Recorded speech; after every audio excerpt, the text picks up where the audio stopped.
بسم اللہ الرحمن الرحیم۔ السلام علیکم۔ بدلتے رشتے قسط نمبر 6۔ نگینہ کی والدہ نے خاموشی کو توڑتے ہوئے بات کرنا شروع کی۔ بیٹا جاؤ، باقی کا بھی لے آؤ۔ اچھا امی جاتی ہوں۔ نگینہ کے باہر نکلتے ہی نگینہ کا والد کمرے میں داخل ہوا اور بے حد خوشی سے ارشد کو گلے لگا کر ملا۔ کیسی ہو بیٹا؟ بہن جی آپ کیسی ہیں؟ نگینہ کے والد نے ارشد کی والدہ سے حال و احوال پوچھا۔ جی بھائی صاحب اللہ کا شکر ہے کہہ کر ہلکی سی مسکراہٹ دی اور ساتھ ہی بات شروع کر دی۔ بھائی صاحب ہم لمبی چوڑی گفتگو کے قائل نہیں ہیں، مجھے آپ کی بیٹی کو اپنی بہو بنانا ہے اور ہم ہاتھ مانگنے آئے ہیں۔ مجھے آپ کی بیٹی پسند ہے۔ زبیدہ نہ چاہتے ہوئے بھی بیٹے کی ضد اور خود کی مجبوری کی وجہ سے آمادہ ہوئی تھی۔ زبیدہ کا ماننا تھا کہ اگر بہو آ گئی تو ارشد مجھ سے مزید دور ہو جائے گا۔ زبیدہ غصے کی بھی تیز تھی۔ یہ بات سن کر نگینہ کے والدین ایک دوسرے کی طرف دیکھنے لگے اور کچھ لمحہ خاموشی کے بعد نگینہ کی والدہ نے جواب دینا شروع کیا۔ زبیدہ بہن، کون نہیں چاہتا کہ ہم اپنی بیٹی کی شادی نہ کریں، مگر ہم ڈرے ہوئے ہیں کہ لوگ کیا کہیں گے کہ جدھر نگینہ نوکری کرتی تھی ادھر ہی شادی کر لی۔ آنٹی لوگوں کا کام ہے بولنا تو انہیں بولنے دیا جائے۔ مجھے ایک بات کا جواب دیں، جب تک آپ اپنے پرانے گھر میں تھے آپ کے تمام رشتہ داروں میں کسی نے بھی آپ کا ساتھ دیا؟ ارشد نے نگینہ کے والدین سے بات کرنا شروع کی۔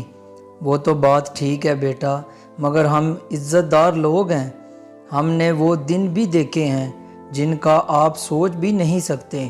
آنٹی میں سارے حالات سے واقف ہوں، آپ چھوڑ دیں باقی۔ زبیدہ ارے باجی آپ خواہ مخواہ پریشان ہو رہی ہیں، ہم سیٹ کر لیں گے، آپ بس ہاں کریں۔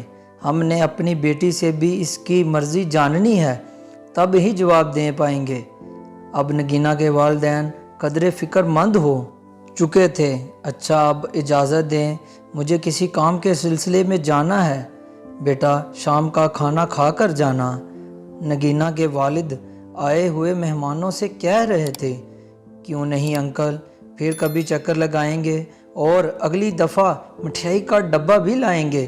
تمام افراد اس وقت خوش تھے۔ یہ سب باتیں نگینہ دروازے پہ کھڑی کان لگا کر سن رہی تھی۔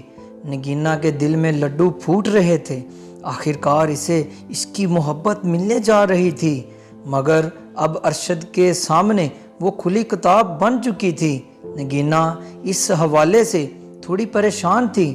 جیسے ہی ارشد اور زبیدہ باہر نکلے نگینہ ایک سائیڈ پہ ہو گئی۔ نگینہ اپنے کمرے میں آرام کرنے کی نیت سے گئی۔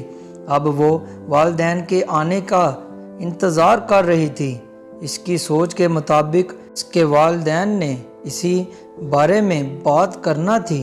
نگینہ بہت خوش تھی۔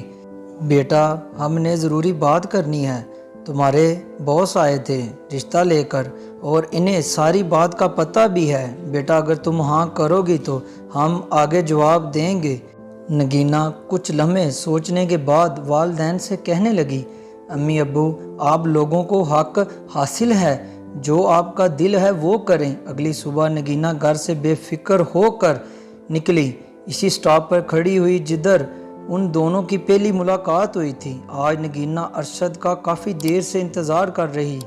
ارشد کا نمبر بھی بند جا رہا تھا۔ نگینہ کے دل میں وہم آنے لگا، سوچنے لگی کہ اپنا مطلب نکل گیا ہے تو شاید چھوڑنا چاہتا ہے، اگر چھوڑنا ہوتا تو میرے گھر رشتہ نہ لے کر آتا۔ نگینہ بے چین ہوئے جا رہی تھی کہ سامنے آنے والی گاڑی کے ہارن نے نگینہ کو اپنی طرف متوجہ کیا۔ کار نہیں لگ رہی تھی۔ جب گاڑی نگینہ کے سامنے آ کر